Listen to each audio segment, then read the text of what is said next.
2 நாளாகமத்திலே 20வது அதிகாரத்திலே 9வது வசனத்தை நாம் வாசிக்கலாம். எங்கள் மேல் பட்டயம், நியாய தண்டனை, கொள்ளை நோய், பஞ்சம் முதலான தீமைகள் வந்தால் அப்பொழுது உம்முடைய நாமம் இந்த ஆலயத்திலே விளங்கும்படியால் நாங்கள் இந்த ஆலயத்திலும் உமது சந்நிதியிலும் வந்து நின்று எங்கள் இடுக்கணிலே உம்மை நோக்கி கூப்பிடுகையில் தேவரீர் கேட்டு ரட்சிப்பீர் என்று சொல்லி இருக்கிறார்கள் என்று சொல்லி இங்கே யோசபாத் ராஜா தன்னுடைய முன்னோர்களை குறித்து இந்த இடத்துல ஆண்டவரிடத்துல சொல்லுகிறார். யாருக்கிட்ட சொல்றாரு? ஆண்டவர்கிட்டே சொல்றாரு.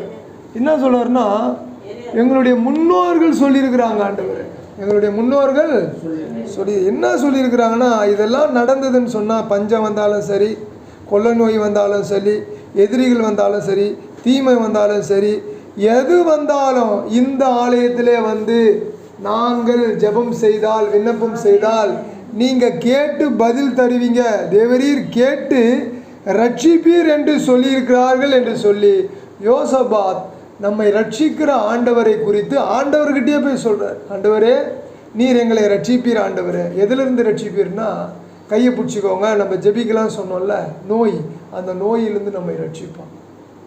பேயிலிருந்து ரட்சிப்பார், நோயிலிருந்து ரட்சிப்பார், எதிரியிலிருந்து ரட்சிப்பார், எல்லா பஞ்சத்திலிருந்து ரட்சிப்பார், எல்லாவற்றிலும் இருந்து ரட்சிக்க நம்முடைய தேவன் நமக்கு போதுமானவராய் வல்லவராய் இருக்கிறார். அல்லேலூயா. இந்த உலகத்தில் நம்ம ரட்சிக்க ஒரு ஆண்டவர் இருக்கிற, அதுக்காக நம்ம சந்தோஷப்படணும்.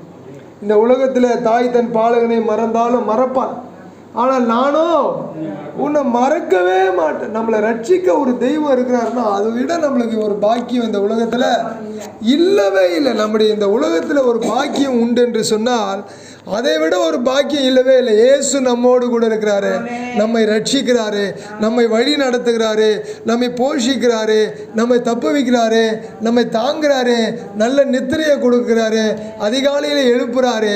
இதெல்லாம் எப்படி நடக்கும்னு சொன்னால், எங்கள் முன்னோருங்க சொல்லியிருக்கிறாங்க, இந்த ஆலயத்தில் வந்து ஜெபம் பண்ணால் நடக்கும்னு சொல்லிட்டு சாலமோன் சொன்ன அந்த ஜெபத்தை குறித்து யோசபாத் இங்கே அந்த சொல்லை அங்கே பயன்படுத்துகிறார். அப்போ நீங்களும் நானும் இந்த கடைசி காலத்தில் நீங்களே தேவனுடைய ஆலயம் அப்படின்னு நம்ம வாசிக்கிறோம். நீங்களும் நானும் யாருடைய ஆலயம்? தேவனுடைய ஆலயம். நம்ம தனியாக இருக்கிறோம், யாரும் இல்லை, இதெல்லாம் ஓகே. ஆனால் நாம் ஒரு ஆலயம். இந்த ஆலயத்தில் இயேசு வாசம் பண்ணுகிறார். அல்லேலூயா.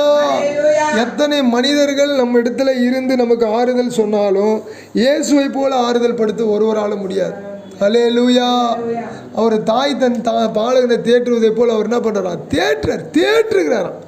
அவரை மாதிரி தேற்றுறதுக்கு இந்த உலகத்தில் ஒரு தெய்வம் இல்லை, ஒரு நண்பன் கிடையாது, ஒரு மனிதன் இல்லவே இல்லை. யாராலையும் தேற்ற முடியாது. யாராலையும் உற்றார் உறவினர்கள், தெரிந்தவர்கள், தெரியாதவர்கள், நண்பர்கள், யாரும் தேற்ற முடியாது. அப்போ நம்முடைய தேவன் நம்மை தேற்றுகிறார். எப்படி தேற்றுறாருன்னு சொன்னால், இந்த ஆலயத்தை குறித்து நமக்கு ஒரு மேன்மை இருக்கணும். இந்த ஆலயத்திலே இருந்து நான் ஜெபிக்கிற இந்த ஜெபம், நான் தான் ஆலயம், நான் ஜெபிக்கிற ஜெபத்தை அவர் கேட்டு என்னை தேற்றுகிறார். என் பிரச்சனையிலிருந்து என்னை என்ன பண்ணுறாரு?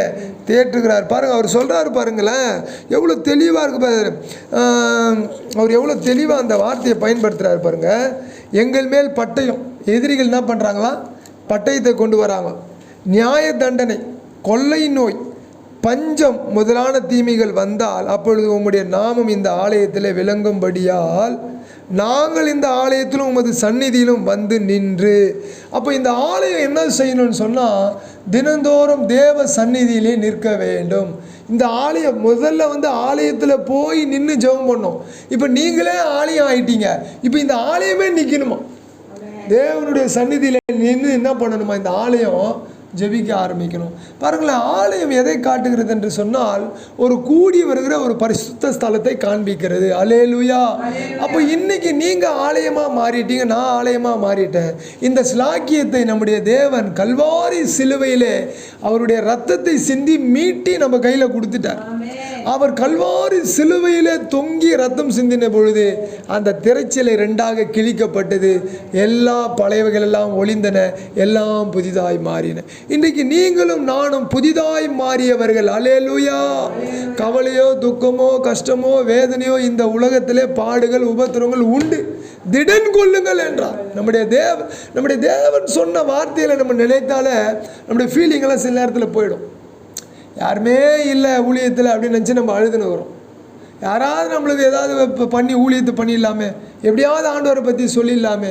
ஆனால் ஒவ்வொரு முறையும் ஊழியங்களிலே பிரச்சனைகள் வரும், குடும்பங்களிலே பிரச்சனை வரும், போராட்டங்கள் வரும், அவமானம் வரும், அசிங்கம் வரும்.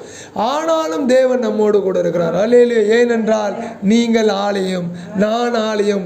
இந்த ஆலயம் நின்று கொண்டு கர்த்தருடைய சந்நிதியை நோக்கி கேட்டுக்கொண்டிருக்கிறது. அல்லேலூயா. ஆகவே நீங்களும் நானும் கலங்கக்கூடாது, வேதனைப்படக்கூடாது, துக்கப்படக்கூடாது. உங்கள் துக்கம் சந்தோஷமாய் மாறும்னு இந்த உலகத்தில் யாராவது சொல்ல முடியுமா? நம்முடைய ஆண்டவர் மட்டும்தான் சொல்ல முடியும். உங்கள் துக்கம் சந்தோஷமாய் மாறும். வேற யாராலையும் சொல்ல முடியாது, யாராலையும் சொல்ல முடியாது. இன்றைக்கி நீங்கள் எங்கே பார்த்தாலும் கிட்னி ஃபெயிலியர், எங்கே பார்த்தாலும் ஹார்ட் பிரச்சனை, எங்கே பார்த்தாலும் சுகர், எங்கே பார்த்தாலும் ஏதாவது ஒரு பிரச்சனையில் வியாதியில் இருக்கிறாங்க ஜனங்க.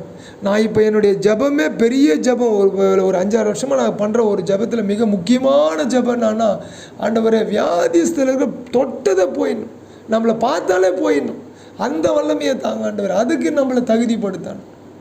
நம்ம யாரையும் தேடின்னு போக தேவையில்லை, நம்மளை தேடின்னு வந்துடுவாங்க. எப்போனா நம்ம சார்ஜர் ஏற ஏற ஏற ஏற என்ன ஆகிடுவாங்க, தேடின்னு வந்துடும். நம்ம ஹாஸ்பிட்டலுக்குள்ளே போகவும் தேவையில்லை, ஹாஸ்பிட்டலுக்குள்ளே வெளியே வரவும் தேவை. ஆத்துமாக்கள் கொள்ளையாக நம்மளுக்கு கொடுப்பார். உன் ஜீவனுக்கிட ஜனங்களை தருவேன் என்று ஆண்டவர் சொல்லியிருக்கிறார். அப்போ நம்ம அதுக்கு தயாராகினே இருக்கணும். எப்படியாவது இப்போ நான் போகிற இடத்துல ஜீவனை கொண்டு தான் ஜெபிக்கிறேன். யாருக்கு ஜெபித்தாலும் ஆண்டவரே என் ஜீவனை கொண்டு நான் இவர்களை சுகப்படுத்துகிறேன். ஏன்னு கேட்டிங்கன்னா நமக்குடைய நோக்கம் எண்ணங்கள் எல்லாம் நமக்கு பிரச்சனை. ஆனால் அந்த பிரச்சனையிலேருந்து வெளியே வரணும்னு சொன்னால் நாம் என்ன செய்யணும்னா இயேசுவை அந்த பக்கமாக வச்சுக்கணும். எந்த பக்கமாக சார்ந்துடணும். இந்த பக்கம் நமக்கு ஃபுல்லாக பிரச்சனை, நாம் அந்த பக்கம் கரையில் இயேசு நிற்கிறார், அவரை பார்க்க நான் போக போகிறேன், அவரை சந்திக்க நான் போக போகிறேன், அவரை பார்க்க போக போகிறேன், அவரை சந்திக்க போக போகிறேன், அவரை தொட போகிறேன், அவரோடு கூட உறவாட போகிறேன். இக்காலத்து பாடுகள் இனி வரும் மகிமைக்கு ஒப்பானது இல்லவே இல்லை. இது நம்மளை அப்படியே கீழே போட்டு மிதிச்சுன்னே இருக்கும். இங்கே எது செஞ்சாலும் தப்பு. இந்த உலகத்தில் நம்ம எது செஞ்சாலும் தப்பு. நம்ம சரின்னு நம்மளை யாரும் சொல்ல மாட்டாங்க. நம்ம ஏசப்பா மட்டும்தான் நம்மளை சரின்னு சொல்லுவோம். அப்பா நீ செய்கிறது சரி, இதை பண்ணு. மீதி பேர் யாரும் நம்மளை அங்கீகரிக்க மாட்டாங்க. நம்ம என்ன மீசை எடுத்தாலும் சரி, ஒயிட் அண்ட் ஒயிட் போட்டாலும் சரி, 10 மணி நேரம் 5 மணி நேரம் ஜெபிச்சாலும் சரி, அங்கீகாரம் யாரும் தரமாட்டாங்க. ஆனால் அங்கீகாரம் தருகிற நம்முடைய தேவன் நமக்கு இருக்கிறார். ஏன்னு கேட்டால் இந்த ஆலயத்திலே நான் வந்து நின்று ஜெபித்தால், சரீர பிரகாரமான ஆலயமாக இருந்தாலும் சரி, கட்டிட பிரகாரமான ஆலயமாக இருந்தாலும் சரி, நீங்களும் நானும் நின்று ஜெபிச்சிட்டோன்னா, இல்லை முழங்கால் படிக்கிட்டு ஜெபித்தால், இல்லை சாஷ்டாங்கமாக விழுந்து ஜெபித்தால், நம்முடைய ஜபத்தை கேட்க ஒரு தெய்வம் இருக்கிறார். ஜபத்தை கேட்பவரே மாம்சமான யாவரும் உம்மிடத்திலே வருவார்கள். நம்முடைய தேவனிடத்துல போகாமல் நம்ம எங்கே போக முடியும்? நம்ம தெய்வத்துக்கிட்ட தான் நம்ம போக முடியும். நம்முடைய எல்லா பிரச்சனைக்கும் தீர்வு எங்கன்னா சிலுவை, இயேசு கிறிஸ்துவினுடைய சிலுவை தான்.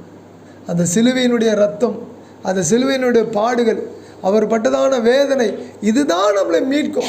இந்த சிலுவை எப்படிப்பட்டதாய் மேன்மை உள்ளதாய் மாறுதுன்னு சொன்னால், இந்த சிலுவையை எடுக்கிறதுக்கு முன்னாடி இயேசு பூமிக்கு வரணும், அவர் பிறக்கணும். அதுதான் இப்போ பிறந்த நாளாக வரப்போகுது. கிறிஸ்மஸ் பிறந்த நாளே எப்படி வரப்போகுதுன்னா, வந்த இயேசு மறுபடியும் நமக்காக மரிக்கணும். மரிச்சதுனால சிலுவை மேன்மை நமக்கு என்ன ஆகுது? பாக்கியமாக மாறுகிறது. அப்போ நீங்களும் நானும் ஒவ்வொரு நாளும் அந்த சிலுவையை பார்த்துக்கினே இருக்கணும். ஆண்டவரே, சிலுவையை குறித்தே அல்லாமல் வேறு ஒன்றை குறித்துள்ள எனக்கு மேன்மையே இல்லை. எனக்கு மேன்மை சிலுவையில் இருக்குது. நான் எவ்வளோ படித்தாலும் சரி, எவ்வளோ அறிவுள்ளவனாக இருந்தாலும் சரி, எவ்வளோ அழகுள்ளவனாக இருந்தாலும், பணம் இருந்தாலும், பதவி இருந்தாலும், இதெல்லாம் என்னுடைய மேன்மை கிடையாது. இந்த மேன்மையை விட எனக்கு இயேசுதான் மேன்மை. ஏனென்று சொன்னால் நான் அவருடைய ஆலயம். அல்லேலூயா. எவ்வளோ பெரிய பாக்கியத்தை கொடுத்தார்ல. ஒரு காலத்தில் ஆலயத்தை தேடி ஓடணும். இப்போ ஆண்டவர் சொன்னார் நீங்களே ஆலயம். அல்லேலூயா.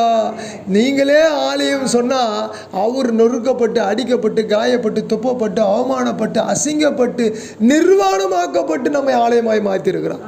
சாதாரணமாக ஆக்கலாம் நம்மளை ஆலயமாக. இந்த மேன்மை நமக்கு தெரியணும். அப்போ யோசபாத்தினுடைய ஜபம் எப்பேர் ஒரு வெளியேற பெற்ற ஜபமாக இருக்குது பாருங்க. இந்த ஜபத்தை வைத்து தான் யோசபாத் கடந்து போகிறார். யோசபாத் இந்த ஜபத்தை செய்வதற்கு காரணம் என்ன அப்படின்னு பார்த்தீங்கன்னா, 2 நாளாகமும் 20வது அதிகாரத்தில் அப்படியே 1-3 வரைக்கும் வாசிங்களேன். இதற்கு பின்பு மோவாப் புத்திரரும் அம்மோன் புத்திரரும் அவர்களுக்கு கூட அம்மோனியரும் அப்புறத்தில் உள்ள மனுஷர் கூட யோசபாத்துக்கு விரோதமாக யுத்தம் பண்ண வந்தார்கள். சிலர் வந்து யோசபாத்தை நோக்கி, உனக்கு விரோதமாக ஏராளமான ஜனங்கள் கடலுக்கு